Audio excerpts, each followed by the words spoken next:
Open court का concept यही है कि जजेस ईमानदारी से काम कर रहे हैं या नहीं कर रहे हैं, या पूरी दुनिया के सामने होना चाहिए। आज हमारे चीफ जस्टिस लाइव स्ट्रीमिंग की बात कर रहे हैं ना, बहुत अच्छी बात है। ये भी उसी कॉन्सेप्ट से आता है कि जज ठीक काम कर रहे हैं या नहीं कर रहे हैं, इसका फैसला देश की जनता करेगी, और उसका फैसला उसको फैसिलिटेट करने का कि देश की जनता ये जाने कि जजेस ईमानदारी से काम कर रहे हैं या नहीं कर रहे हैं, ये जाने, तो उसके लिए बार काउंसिल की सबसे बड़ी जिम्मेदारी है।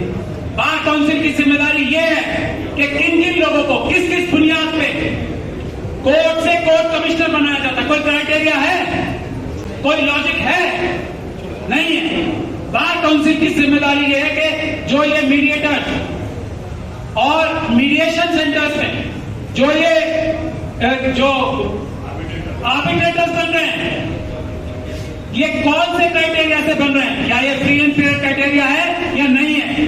क्या एक ही मुट्ठी पर लोग रिपीट हो रहे हैं? बार काउंसिल की जिम्मेदारी ये है कि ये 50-60 जो ग्रुप्स हैं दिल्ली में, उनके अलावा क्या लॉयर्स बाकी काबिल नहीं रह गए? ये बार काउंसिल की जिम्मेदारी है। अच्छे मेंबर्स जाएंगे तो ये होगा। जजेस है रिस्पेक्टफुली बात करेंगे मेंबर्स ऑफ द बार से। एक अभी मेरा खुद का केस हुआ है ना, प्रशांत भूषण जी का बताया, मेरे खुद के ऊपर कंटेम्प्ट हुई थी कैट से, अभी सुप्रीम कोर्ट ने बरी किया है। तो मुझसे सुप्रीम कोर्ट ने और कैट के चेयरमैन साहब ने एक बार नहीं बार बार ये कहा था कि आप सिर्फ दाएं से बाएं से छुपे हुए लफ्जों में सिर्फ सॉरी कर दो, चलो हम आपको छोड़ देंगे। लेकिन मैंने अपने लिए नहीं, बार के लिए, वकीलों की इज्जत के लिए सॉरी नहीं बोला। मैंने कहा मैं जेल जाने को तैयार हूं, लेकिन ये नहीं होगा कि जजेस जो है, जो जुडिशियल ऑफिसर्स हैं, वकीलों के साथ बदतमीजी करें और वकीलों के ऊपर ही कंटेम्प्ट करें और उसके बाद सजा करें विदाउट ट्रायल। ट्रायल कीजिए फिर सजा दीजिए, लेकिन ट्रायल होता तो मैं सुरखरू निकलता और वो जज साहब जिन्होंने मेरे ऊपर कंटेम्प्ट लगाई थी, सजा उनको होती। तो मैंने इसीलिए पूरी बार के खाते वो कंटेम्प्ट सुप्रीम कोर्ट तक झेली, और आज एक वो बहुत बड़ा मिसाल बनी कि वकीलों के साथ कंटेम्प्ट की प्रोसीडिंग्स बगैर ट्रायल के नहीं हो सकती। तो ये बहुत जरूरी बात है। जो मेरे ऑफिस में रेड हुई,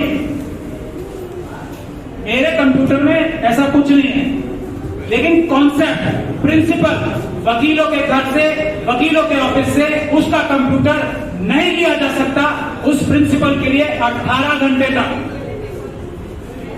घंटे तक वो रेड झेली, और उसके बाद भी बाहर आके यही कहा कि हम इन पुलिस वालों को और इनके राजनीतिक आकाओं को जेल भिजवाएंगे, क्योंकि ये गैर कानूनी काम कर रहे हैं, वकीलों के साथ ये नहीं कर सकते। ऐसे मेंबर्स हमें चाहिए और ऐसे मेंबर्स मौजूद हैं, लेकिन वो जीत नहीं पाते क्योंकि उसमें पैसे का इस्तेमाल होता है। इलेक्शन में पैसे की जगह लॉबीज का इस्तेमाल होता है, दबाव का इस्तेमाल होता है, और आखिर में ईवीएम का भी इस्तेमाल होता है।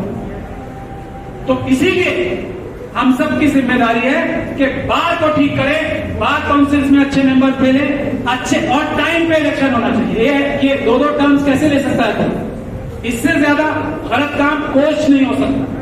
इसीलिए हम आपसे गुजारिश कर रहे हैं कि बार को मजबूत करने के लिए आप लोग इस तहरीक से जुड़े कि बार काउंसिल के इलेक्शन सही टाइम पे होंगे। दूसरा, आप हर एक 30,000 की जिम्मेदारी लें कि 30,000 में हमारा कोई भी SC, ST, OBC और माइनॉरिटीज का मजलूम इंसान जिसके साथ ज्यादती हो रही है, तो हम सब टीम बना के, ग्रुप बना के उसके लिए पेश होंगे। और मुझे खुशी है कि डॉक्टर रितु यहाँ आ गई है, 1 सेकंड के लिए स्टेज पे आ जाए। ये डॉक्टर रितु हैं, इनके साथ ये एक गुनाह है इनका जिसकी इनको सजा मिल रही है कि ये दिल्ली यूनिवर्सिटी के दौलत राम कॉलेज में वहां के सारे टीचर से ज्यादा काबिल है, ज्यादा पढ़ी लिखी हैं और ज्यादा अच्छा रिजल्ट दिलवाती है स्टूडेंट्स में। ये इनका गुनाह है। इस गुनाह की सजा जो मनुवादी इनकी प्रिंसिपल है, उन्होंने 35 बच्चे झूठे नकली पैदा करके उनके सिग्नेचर्स कराए और इनको नौकरी से निकाला। ये डरी नहीं, ये लड़ रही है आज तक। बगैर नौकरी के लड़ रही हैं आज तक, तो क्या हम सब लोगों का फर्ज, जिम्मेदारी नहीं बनती कि हम इनके साथ कंधे से कंधा मिलाकर इनकी लड़ाई लड़ें? क्योंकि ये अपनी लड़ाई नहीं लड़ रही, पूरी दिल्ली यूनिवर्सिटी की, पूरे देश के जो टीचर समाज है, खासतौर पे SC, ST, OBC और माइनॉरिटी समाज का, जिसके साथ हर मनुवादी प्रिंसिपल रोज ज्यादती कर रहा है, सबसे अच्छा होने के बावजूद भी इस तरह का छल कपट। आप सोच सकते हो, दिल्ली यूनिवर्सिटी की प्रिंसिपल और रजिस्ट्रार डॉक्यूमेंट फोर्स कर रहा है इनको नौकरी से निकालने के।